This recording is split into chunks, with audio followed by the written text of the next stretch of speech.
আসসালামু আলাইকুম দর্শক, আমন্ত্রণ জানাচ্ছি চ্যানেল আই সংবাদে। পুরো সংবাদ জুড়ে আপনাদের সাথে আছি আমি মৃত্তিকা মুস্তাফা। বিস্তারিত সংবাদের শুরুতেই জানিয়ে দিচ্ছি ফ্রেশ আটা ময়দা সুজি সংবাদ শিরোনামগুলো। নির্বাচনে যাকে দলীয় মনোনয়ন দেওয়া হবে তার পক্ষে কাজ করতে তারেক রহমানের আহ্বান। দেশকে অস্থিতিশীল করতে ইস্যু তৈরি করা হচ্ছে মন্তব্য। রাজনৈতিক সংকট নিরসনে বিএনপিকে আলোচনায় বসতে জামায়াতে ইসলামীর তাগিদ। বিএনপি জামায়াতের সমঝোতা হলে বাকি দলগুলো ঐকমত্যে আসবে প্রত্যাশা। নির্বাচনী প্রতীক হিসেবে শাপলা কলি নিতে রাজি এনসিপি। নির্বাচন কমিশন ও সরকারের কয়েক উপদেষ্টার বিরুদ্ধে পক্ষপাতের অভিযোগ। এবং বিপুল সম্ভাবনার পরও চামড়া শিল্পে আসেনি কাঙ্ক্ষিত অর্থনৈতিক সাফল্য। পরিবেশ বান্ধব উপায়ে বর্জ্য থেকে উৎপাদিত পণ্যে সমৃদ্ধির হাতছানি।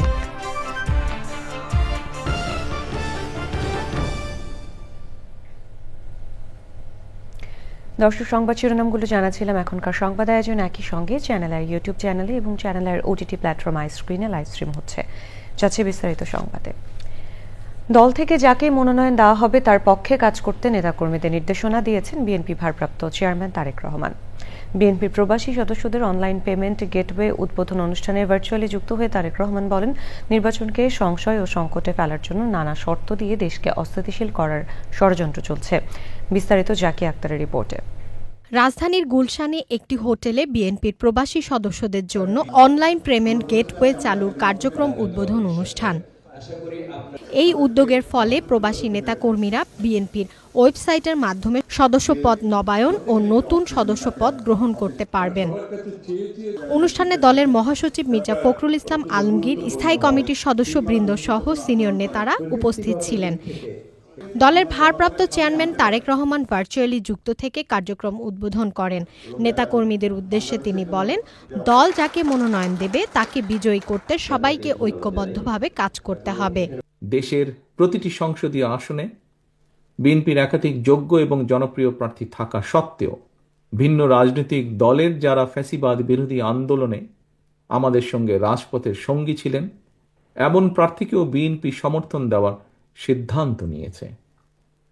এই বাস্তবতার কারণে হয়তো কিছু সংসদীয় আসনে বিএনপি দলীয় প্রার্থী মনোনয়ন বঞ্চিত হবেন। বিএনপির সর্বস্তরের নেতাকর্মী সমর্থকদের কাছে আমাদের প্রত্যাশা, দেশ এবং জনগণের বৃহত্তর স্বার্থে, গণতন্ত্রের স্বার্থে আপনারা এই বাস্তবতাটিকে মেনে নেবেন দয়া করে। ফেব্রুয়ারিতে জনগণের বহুল কাঙ্ক্ষিত নির্বাচন বানচাল করতে নানা কৌশল ও অপকৌশলের আশ্রয় নেওয়া হচ্ছে বলেও মন্তব্য করেন তারেক রহমান। উদ্বেগ এবং আশ্চর্যের বিষয় হচ্ছে, ফ্যাসিবাদ মুক্ত বাংলাদেশেও বর্তমানে বিএনপির বিজয় ঠেকাতে সংঘবদ্ধ অপপ্রচার এবং অপকৌশল দৃশ্যমান হতে শুরু করেছে। তবে আমি দৃঢ়ভাবে বিশ্বাস করি, জাতীয়তাবাদী শক্তিতে বিশ্বাসী, বাংলাদেশি জাতীয়তাবাদী শক্তিতে বিশ্বাসী প্রতিটি মানুষ, আপনারা যদি ঐক্যবদ্ধ থাকেন তাহলে কোনো ষড়যন্ত্রই বিএনপিকে জনগণ থেকে বিচ্ছিন্ন করতে পারবে না ইনশাআল্লাহ। স্বাধীনতার ঘোষক Ziaur Rahman, mother of democracy Begum Khaleda জিয়ার অমর্যাদা হয় এমন আচরণ না করতে নেতাকর্মীদের পরামর্শ দিয়েছেন বিএনপির ভারপ্রাপ্ত chairman. Zakia Akter, channel I, Dhaka.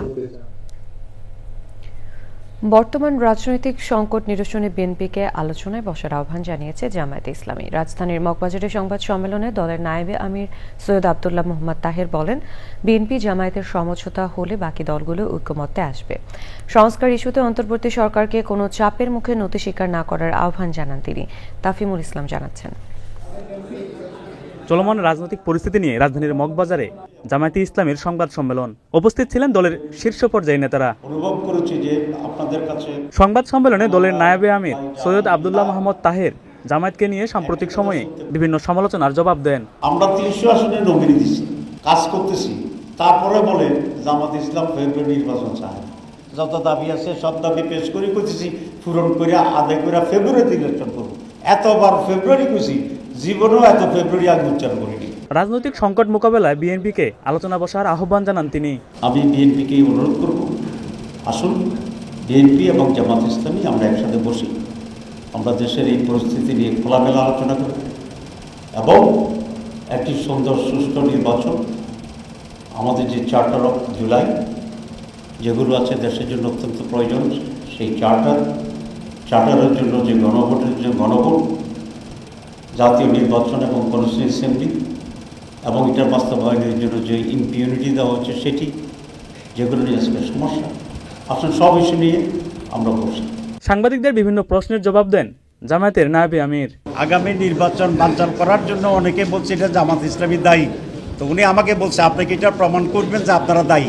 আমি যে দায়ী এটা আমি প্রমাণ করার দায়িত্ব না, যারা অভিযোগ করছে তাদের দায়িত্ব। এর আগে ডিপ্লোমা ইঞ্জিনিয়ার্স ইনস্টিটিউশনে 28 অক্টোবর নিয়ে সেমিনারে তিনি বলেন, রাজনৈতিক চাপের কাছে নীতি স্বীকার করলে ডক্টর ইউনূস হিরো থেকে জিরো হয়ে যাবেন। তাফহিমুল ইসলাম, চ্যানেল আই, ঢাকা। আগামী জাতীয় নির্বাচনের প্রতীক হিসেবে শাপলা কলি নেওয়ার কথা জানিয়েছে জাতীয় নাগরিক পার্টি এনসিপি। নির্বাচন কমিশনের প্রতীকের বিষয়ে দরখাস্ত দিতে গিয়ে দলের নেতারা জানান, নির্বাচনে ধানের শীষ ও শাপলা কলির হাড্ডাহাড্ডি লড়াই হবে। এ সময় নির্বাচন কমিশন ও সরকারের কয়েক উপদেষ্টাকে পক্ষপাত দুষ্ট উল্লেখ করে গণতন্ত্র প্রতিষ্ঠার জন্য নিরপেক্ষ আচরণের আহ্বান জানান দলটি। লাইলা নওশিনের রিপোর্ট। রোববার বিকাল ৩টায় নির্বাচন ভবনে যায় এনসিপির ৩ সদস্যের প্রতিনিধি দল। নির্বাচনী প্রতীক সম্ভাবনা সহ বিভিন্ন বিষয়ে প্রধান নির্বাচন কমিশনার এএমএম নাসির উদ্দিনের সাথে বৈঠক করেন তারা। পরে এনসিপি নেতারা সাংবাদিকদের জানান, প্রতীক নিয়ে আর সময়ক্ষেপণ না করে শাপলাকলি নিতে চায় এনসিপি। আমরা শাপলাকলি নিব, আমরা বৃহত্তর স্বার্থ চিন্তা করে এই ডিসিশনটা নিচ্ছি, কিন্তু ইলেকশন কমিশনের যে স্বেচ্ছাচারী আচরণ এটা পুরো বাংলাদেশের সামনে স্পষ্ট হয়েছে। আগামীতে ইনশাল্লাহ ধানের শীষ এবং শাপলাকলির হাড্ডাহাড্ডি লড়াই হবে। বিএনপি জামায়াতের সাথে জোট করা নিয়ে প্রশ্নের উত্তর দেয় দলটি। আমরা আপাতত এখনো জোটের কোনো চিন্তা করি না, তবে আমরা বলেছিলাম যদি বিএনপি সন্ত্রাস, চাঁদাবাজি, দুর্নীতি এগুলো ছেড়ে আসে এবং সংস্কারে তারা পক্ষে থাকে সেটাও আমরা ভেবে দেখবো। আর যদি জামাত ধর্মীয় ফেসিবাদ এবং ধর্মীয় যে বিভাজনের সৃষ্টি রাজনীতি বাংলাদেশে করতেছে সে জায়গা থেকে সরে আসে সেটাও আমরা ভেবে দেখব। পরে সংশোধিত ভোটার তালিকা নিয়ে বিস্তারিত তুলে ধরেন ইসি সচিব। বাংলাদেশের ভোটারের সংখ্যা হচ্ছে 12,76,12,384। এর মধ্যে পুরুষ ভোটারের সংখ্যা হচ্ছে 6,60,60,382 আর মহিলা ভোটারের সংখ্যা হচ্ছে 6,28,50,772। 1 সেপ্টেম্বর থেকে আমরা 31 অক্টোবর পর্যন্ত এটা বেড়েছে 13,04,880 জন। আগামী 16 নভেম্বর প্রবাসী ভোটারদের নিবন্ধনের জন্য অ্যাপ উদ্বোধনের কথাও জানান সচিব। আপনাদেরকে অসংখ্য ধন্যবাদ। লাইলা নওশিন, চ্যানেল আই, ঢাকা। মুন্সিগঞ্জের চরাঞ্চলের মোল্লাকান্দি ইউনিয়নে আধিপত্য বিস্তারকে কেন্দ্র করে তুহিন দাওয়ান নামে এক যুবককে প্রকাশ্যে গুলি করে হত্যা করেছে প্রতিপক্ষ অস্ত্রধারীরা। শনিবার রাত 9:30টার দিকে মুন্সিকান্দি স্কুল পার হয়ে কমিউনিটি ক্লিনিকের সামনে ঘটে এই ঘটনা। গুলি ছোড়ার পরপরই হত্যাকারীরা একের পর এক ককটেল বিস্ফোরণ ঘটিয়ে এলাকায় আতঙ্ক সৃষ্টি করে পালিয়ে যায়। গুলিবিদ্ধ অবস্থায় তুহিনকে মুন্সিগঞ্জ জেনারেল হাসপাতালে নিয়ে গেলে চিকিৎসক তাকে মৃত ঘোষণা করেন। নিহতের মা অভিযোগ করেছেন, রাজনৈতিক শত্রুতার জেরে দীর্ঘদিন ধরেই তুহিনকে হত্যার হুমকি দেওয়া হচ্ছিল। পুলিশ জানায়, নিহত তুহিনের বিরুদ্ধে ডাকাতি সহ 3টি মামলা রয়েছে। তদন্ত শেষে ঘটনার বিস্তারিত জানা যাবে বলে জানিয়েছে প্রশাসন।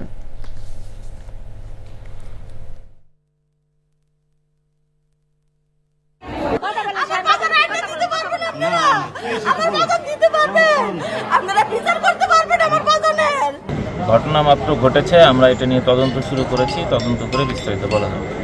আমরা প্রাথমিকভাবে গুলির চিহ্নের মতো কিছু দেখতে পেয়েছি, পোস্টমর্টেম রিপোর্ট পেলে আমরা বিস্তারিত বলতে পারবো। এবারে ভোটের হাওয়া।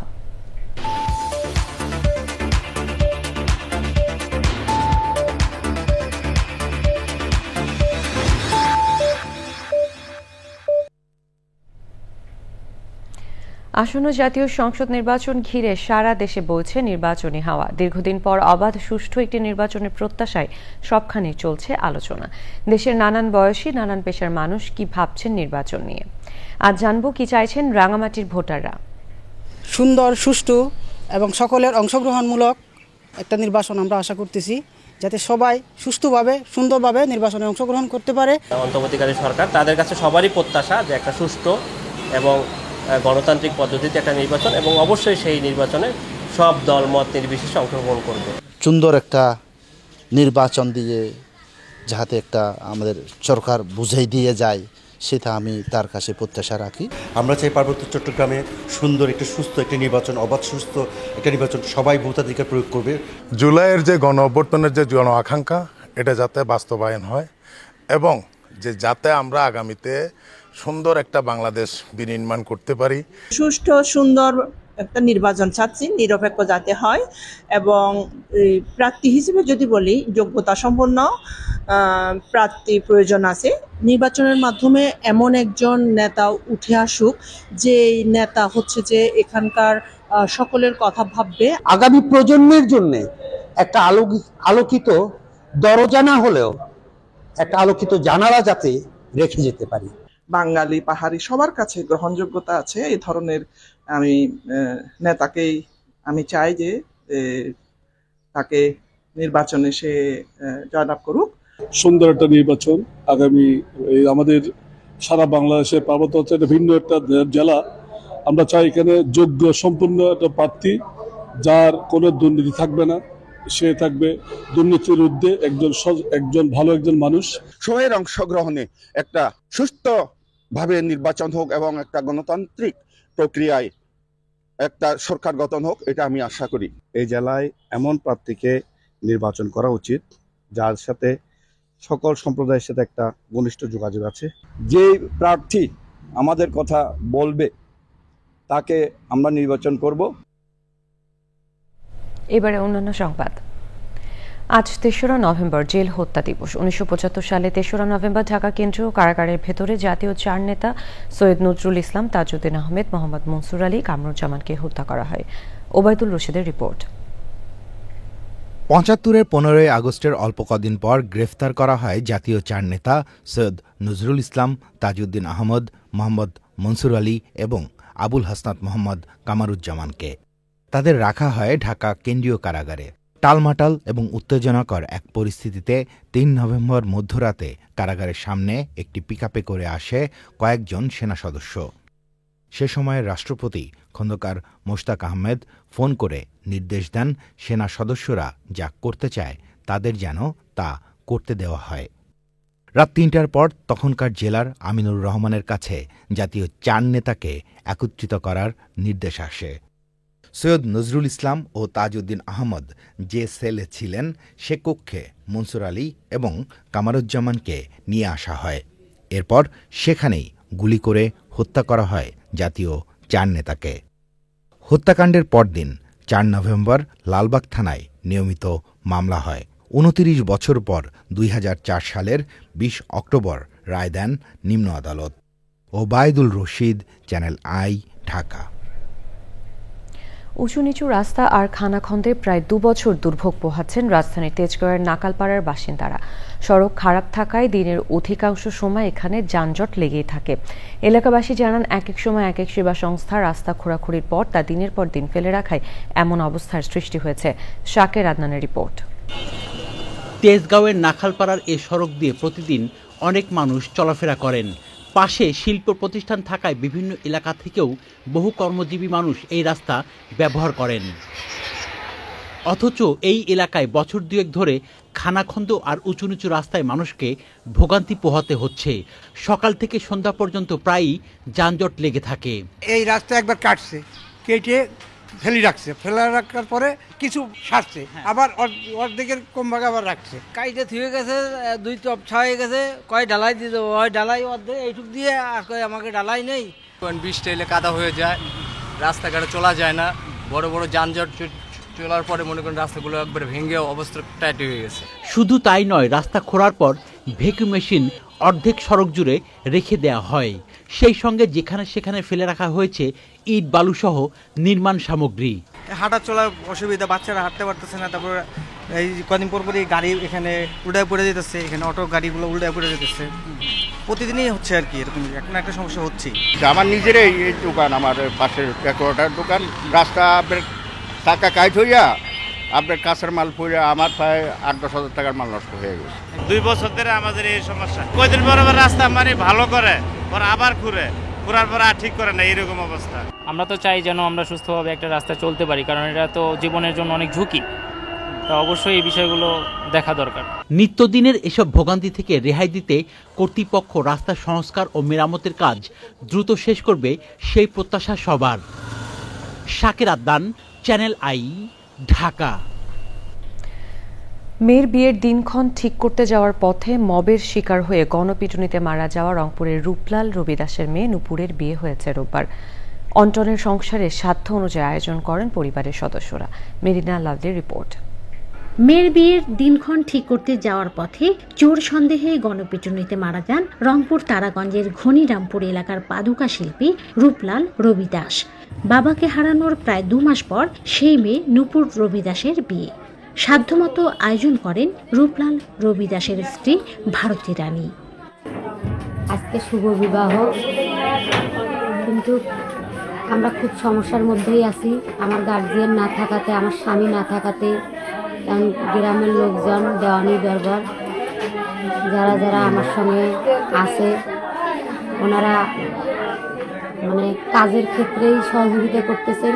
বিয়ে উপলক্ষে বরযাত্রী সহ আত্মীয় স্বজনকে আপ্যায়নের ব্যবস্থা করে পরিবার। বিয়ের সাজে বসলেও মাথায় আশীর্বাদের হাত রাখা বাবার অভাব মেয়ে নূপুর দাসের কণ্ঠে। আমার বিয়ে নিয়ে আমার বাবার অনেক স্বপ্ন ছিল, বাবা অনেক খুশি ছিল। এখন আমার বিয়ে আজ ঠিকই হইতেছে, কিন্তু আমার বাবা নাই।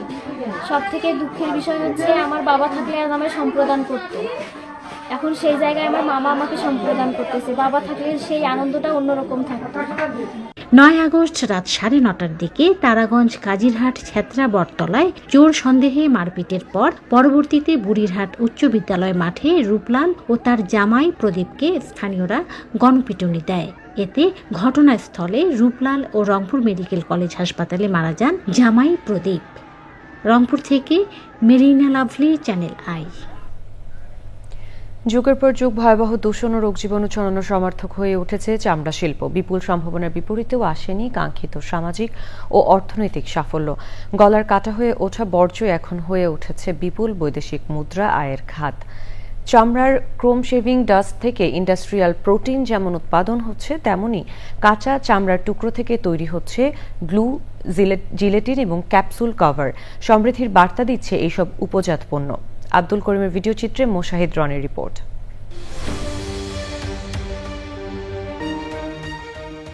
যাত্রার 8 যুগ পেরিয়ে চামড়া শিল্প আর্থসামাজিক অগ্রগতিতে ভূমিকা রাখার বিপরীতে বাড়িয়েছে দূষণ। মানসম্মত কাঁচামাল থাকার পরও যথাযথ বর্জ্য ব্যবস্থাপনা না থাকায় চামড়ার আন্তর্জাতিক বাজার যেমন হারিয়েছে, তেমনি মাটি, পানি, বায়ু দূষণের পাশাপাশি ছড়িয়েছে নানা সংক্রামক রোগ। অনিয়ন্ত্রিত দূষণে বাস্তুতন্ত্র নষ্ট হয়ে বিপন্ন বুড়িগঙ্গা ও ধলেশ্বরী নদী। দূষণ রোধে বছরের পর বছর নানা উদ্যোগ, সচেতনতার বার্তা, এমনকি আইনি পদক্ষেপেও মেলেনি কাঙ্ক্ষিত সুফল। এমন পরিস্থিতিতে প্রথমবারের মতো দেশে বর্জ্য থেকে নানা উপজাত তৈরির কর্মযজ্ঞে এসেছে আলোর দিশা। দূষণের বিপরীতে বর্জ্য থেকে উৎপাদিত জেলেটিন, শিল্প প্রোটিন পাউডার সহ নানা উপজাত পণ্যে দূষণ রোধের পাশাপাশি তৈরি হয়েছে বিপুল বৈদেশিক মুদ্রা আয়ের পথ। পরিবেশ বান্ধব উপায়ে কঠিন বর্জ্য কাজে লাগিয়ে উৎপাদিত উপজাত দিচ্ছে সমৃদ্ধির হাতছানি। B6 আমরা শিল্পনগরীতে যে সলিড ওয়েস্টটা আগে যেটা ডাম্পিং থাকতো, যেটা পরিবেশের জন্য যথেষ্ট একটা ক্ষতিকর ছিল এবং তাদের ম্যানেজমেন্টেরও একটা হিউজ বেগ পেতে হতো। তো আলহামদুলিল্লাহ আমাদের এখানে প্রতিষ্ঠান এটাতে শুরু করার কারণে চামড়া শিল্পনগরীর যে সলিড ওয়েস্টেজটা এখানে সব চলে আসতেছে। 4টা দেশে এই প্রোডাক্টটা এক্সপোর্ট করবে। জিলেটিন যেটা উৎপাদন হবে সেটা জিলেটিন রাইস ফর্মে থাকবে, আর একটা পাউডার ফর্মে থাকবে। পাউডার ফর্মটা মানে মেকআপের, মানে মেয়েদের মেকআপের কাজে এবং এমনিও খাওয়া যাবে। ক্যাপসুল উৎপাদন হবে, ক্যাপসুল কভার, যেটা আমাদের সমস্ত ফার্মাসিউটিক্যালসরা বাইরে থেকে ইনপুট করে নিয়ে আসে। সেটা এখানে পর্যাপ্ত পরিমাণ প্রোডাক্ট উৎপাদন হওয়ার কারণে আমাদের দেশে অনেকটা চাহিদাপূর্ণ হবে। বিশেষজ্ঞরা বলছেন, এমন উদ্যোগে প্রাকৃতিক সম্পদের অপচয় রোধ যেমন হচ্ছে, তেমনি বাস্তবায়িত হচ্ছে আলোচিত বৃত্তাকার অর্থনীতির ধারণা। এই কাজটা আমরা টুকরা প্রায় 16,000 মেট্রিক টনের মতো আপনার বছরে জেনারেট হয় এবং এটা পুরোটাই কিন্তু এখন ব্যবহার উপযোগী হয়ে যাবে। তার মানে আমার এখানে প্রায় 85,000 মেট্রিক টনের মতো সলিড ওয়েস্ট যেটা জেনারেট হচ্ছে ট্যানারি শিল্প থেকে, তার মধ্যে প্রায় 30% মতো এখন ব্যবহার উপযোগী আমরা করে ফেলতে পেরেছি। সবার টিম ওয়ার্কে আমরা বাংলাদেশে এই সর্বপ্রথম এই ধরনের একটা প্রজেক্টে আমরা পাইলট প্রোডাকশন করতে আমরা পারছি। এটা আমাদের বলবো একটা মাইল ফলক। পরিবেশগত বৈশ্বিক নীতিমালা মেনে বর্জ্য ব্যবস্থাপনা ও উপজাত তৈরি জারি থাকলে লেদার ওয়ার্কিং গ্রুপ সহ অন্যান্য আন্তর্জাতিক সংস্থার সনদ পাবে দেশের চামড়া শিল্প। Moshahid Roni, channel I, Savar, Dhaka. দর্শক, এবারে চলে যাচ্ছি বিরতিতে এবং বিরতির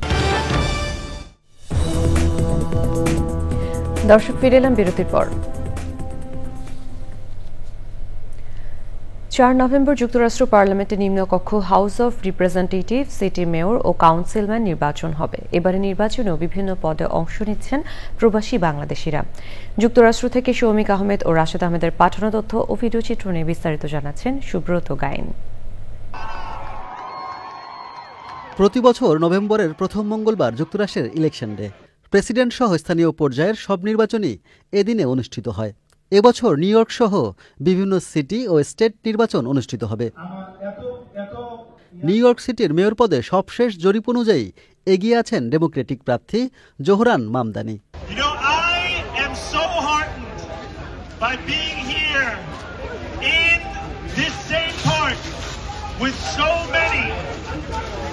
who have stood alongside this campaign for so long. And it's good to see our favorite hecklers are here with us as well. তবে প্রচারে পিছিয়ে নেই তার প্রতিদ্বন্দ্বী সাবেক governor Andrew কুমো। So I've been involved in a lot of elections, but this election is the most important. This election is going to decide the future of the city of New York. This is not between two people.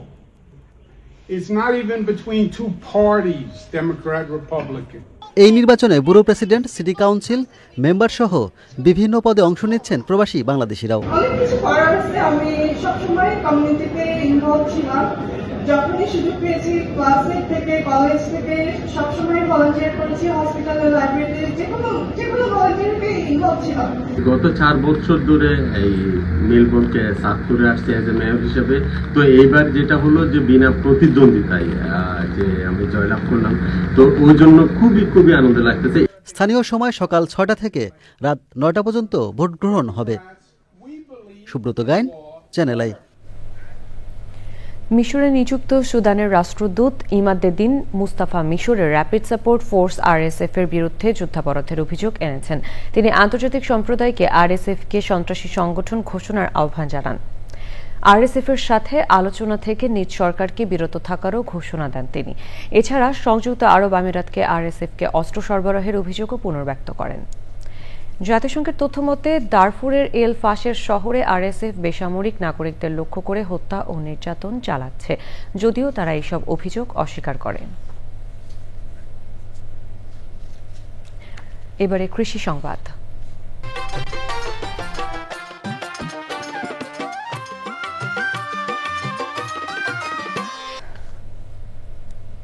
বেশি দামের আশায় সাতক্ষীরায় আগাম শীতকালীন সবজি চাষ করেছেন কৃষক। উঁচু জমিতে শীতকালীন বিভিন্ন জাতের সবজির চারা রোপণ ও পরিচর্যার পর এখন বাজারজাতকরণে কৃষকদের ব্যস্ততা বেড়েছে। আবুল কালাম আজাদের তথ্যচিত্র, আল মকসুদের রিপোর্ট। এবছর অতি বর্ষণের কারণে সময় মতো সবজি আবাদ করতে পারেননি সাতক্ষীরার কৃষক। কৃষি বিভাগের হিসেবে জেলায় 2231 হেক্টর জমিতে আগাম শীতকালীন সবজি চাষ হয়েছে। উৎপাদনের লক্ষ্যমাত্রা ধরা হয়েছে 33,000 মেট্রিক টন। বিলম্বে হলেও এখন মাঠগুলোতে সবজির সমারোহ। শীতকালে আমরা যে সবজি লাগাই, এটা হলো একই জমিতে 3টি সবজি লাগাই। এটা হলো প্রথমে মূলা লাগাই এবং তারপরে কপি, তারপর বেগুন। আমি 1 বিঘা 11 কাঠা জমি আগাম সবজি করেছি, ওলকপি। আমরা আগাম বেগুনি চাষ করেছি 2 বিঘা জমি। খরচ হয়েছে 2 লাখ টাকার মতন, প্রায় হবে 2 লাখ টাকা খরচ। বেগুন, তারপরে কপি, সমস্ত কপি করলে আমাদের এ মাঠে হয়। এ মাঠে হলো খুব ভালো ফসল হয় এই মাঠে কাজ কাম করে আমাদের ইনশাল্লাহ চলে। বৃষ্টির কারণে কৃষকদের যে ক্ষতি হয়েছে, আগাম সবজি চাষ করে সে ক্ষতি তারা পুষিয়ে নিতে পারবে বলছে কৃষি বিভাগ। ইতিমধ্যে কৃষকরা ফুলকপি, বাঁধাকপি, মূলা এগুলো রোপণ সম্পন্ন করেছেন, তাই এই ফসলগুলোর যত্ন নিচ্ছে। আমরা কৃষকদের উদ্বুদ্ধ করছি এই আমাদের যে আবাদ এরিয়া আছে এটাকে আরো বেশি বৃদ্ধি করার জন্য। আমরা আশা করছি আগামী বছর এটা 2500 হেক্টর জমিতে আমরা এই শীতকালীন সবজি আগাম করতে পারবো। বাজারে সবজির যে বাড়তি দাম ছিল তা আগাম সবজি চাষের কারণে সহনশীল পর্যায়ে এসেছে বলছেন সংশ্লিষ্টরা। আল মুকসিদ, চ্যানেল আই। এখন দেখবেন প্রকৃতি সংবাদ।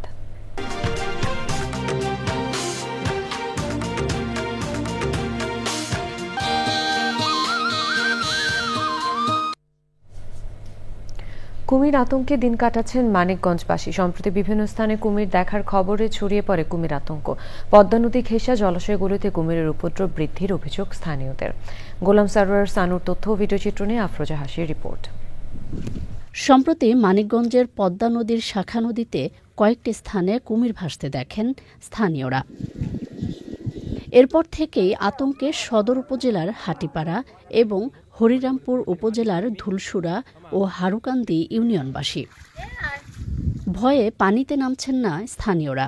জল আনতে গেছিলাম, কলসিটা ঘুরাইতে ঘুরাইতে শিশুটা আমার খাপলা দিয়ে বেড়াইছে। একটা কুমির সাঁতরে যাইবে না, 27 জনে দেখছি কুমির 27 লম্বইব। তো আমরা এখন কেউ এই নদীতে গোসল করে নামতেছি না। কুমিরগুলোকে উদ্ধারে উদ্যোগের কথা বলছে কর্তৃপক্ষ। সংশ্লিষ্ট বিষয়ে আমরা অবগত আছি এবং এ বিষয়ে আমরা প্রাণী সম্পদ অফিসারের সাথে কথা বলেছি।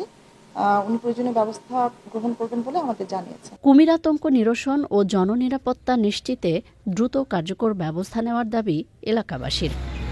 আফরোজা হাসি, প্রকৃতি ও জীবন ডেস্ক, চ্যানেল আই। এবারে খেলার খবর।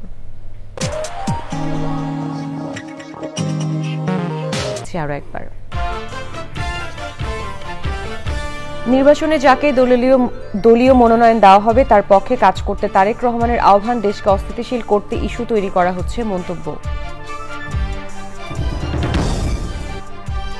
রাজনৈতিক সংকট নিরসনে বিএনপিকে আলোচনায় বসতে জামায়াত ইসলামীর তাগিদ। বিএনপি জামায়াতের সমঝোতা হলে বাকি দলগুলো ঐক্যমত্যে আসবে প্রত্যাশা। নির্বাচনী প্রতীক হিসেবে শাপলা কোলে নিতে রাজি এনসিপি। নির্বাচন কমিশন ও সরকারের কয়েক উপদেষ্টার বিরুদ্ধে পক্ষপাতের অভিযোগ। এবং বিপুল সম্ভাবনার পরও চামড়া শিল্পে আসেনি কাঙ্ক্ষিত অর্থনৈতিক সাফল্য। পরিবেশ বান্ধব উপায়ে বর্জ্য থেকে উৎপাদিত পণ্যে সমৃদ্ধির হাতছানি।